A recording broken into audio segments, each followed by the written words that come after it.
Pinag-iingatan ng isang taong matalino ang kanyang mga sinasabi.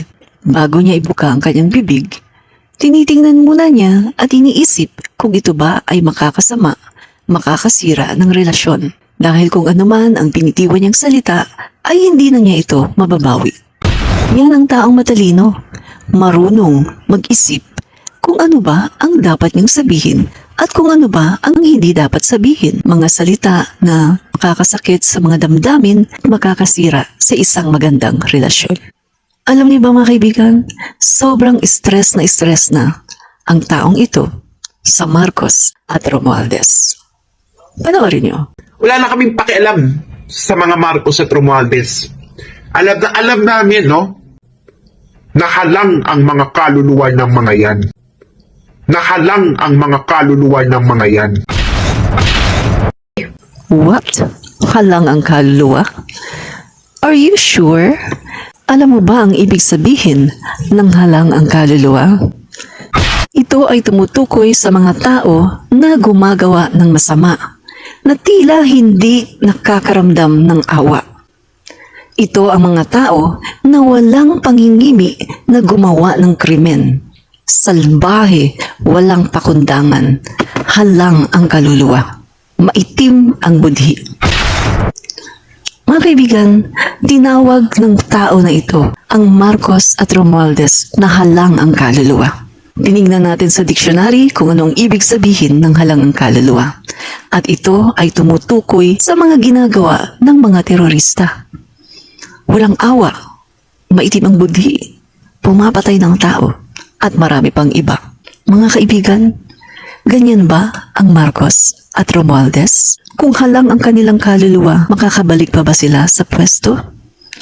At kung halang ang kaluluwa ni Speaker Martin Romualdez, tatagal ba siya sa politika? Mga kaibigan, itong tao na ito na nagsasabi na siya ay matalino, nakikita natin ngayon na ang kanyang utak ay kakarampot lamang. Siya ay nagbibitiw ng mga salita na kanyang pagsisisihan pagdating ng araw. Nakakaawa ang taong ito.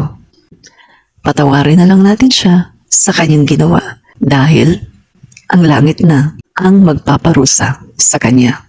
Isa pa, sa sinasabi niyang halang ang kaluluwa ng Marcos at Romualdez, ang ibig pala sabihin nito ay halang din ang kaluluwa ni Bibi Sara. Bakit?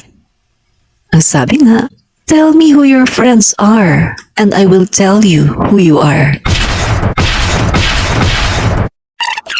Hindi ito ang bagong Pilipinas na aming kinakanta nung eleksyon. Ito ay lumang Pilipinas. At sana, Vice President Inday Sara Duterte, bago ka pa mahulog at tuluyang lumunog sa kumunoy ng lumang sistema, ay tumindog ka para sa tama. Sa haba ng panahon na naging kaibigan ng mga Duterte, si Speaker Martin Romualdez, sa haba ng panahon, sa kampanyahan at marami pang iba na naging kaibigang matalik ni BP Inday Sara, si Speaker Martin. At ngayon naman ay si PBBM, na sinasabi pa ni BP Sara na mahal niya si PBBM. Sa publiko mismo, mga kaibigan, kung halang ang kaluluwa ng Marcos at Romualdez, so ang ibig sabihin, halang din ang kaluluwa ni BP Sara. Dahil nakikipagkaibigan siya sa mga taong halang ang kaluluwa. Ulitin ko, tell me who your friends are and I will tell you who you are. Yes! Diba? Make sense? Kaya mga kaibigan, itong mga nagmamarunong, nagmamagaling na sila daw ang matalino. Pero kapag tinignan natin at sinuri natin ang kanilang mga salita, makikita natin ang kanilang kamangmangan. Ang sabi nga sa Biblia, ang mangmang ay nagsasalita ng walang pakundangan. Wala siyang pakialam kung meron siyang masasaktan o meron siyang masasagasaan. Ang mangmang, pagdating ng araw, pagsisisihan niya ang lahat ng kanyang tinuran. Real talk. Huwag maging mangmang.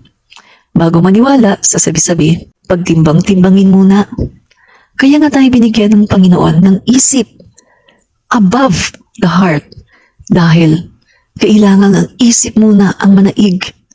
para pagtimbang-timbangin ang mga facts at ang mga bagay na magpapatunay na totoo nga ang kanilang akusasyon. Pero instead na gamitin ito, mas nag-rely sila at ginamit ang kanilang puso.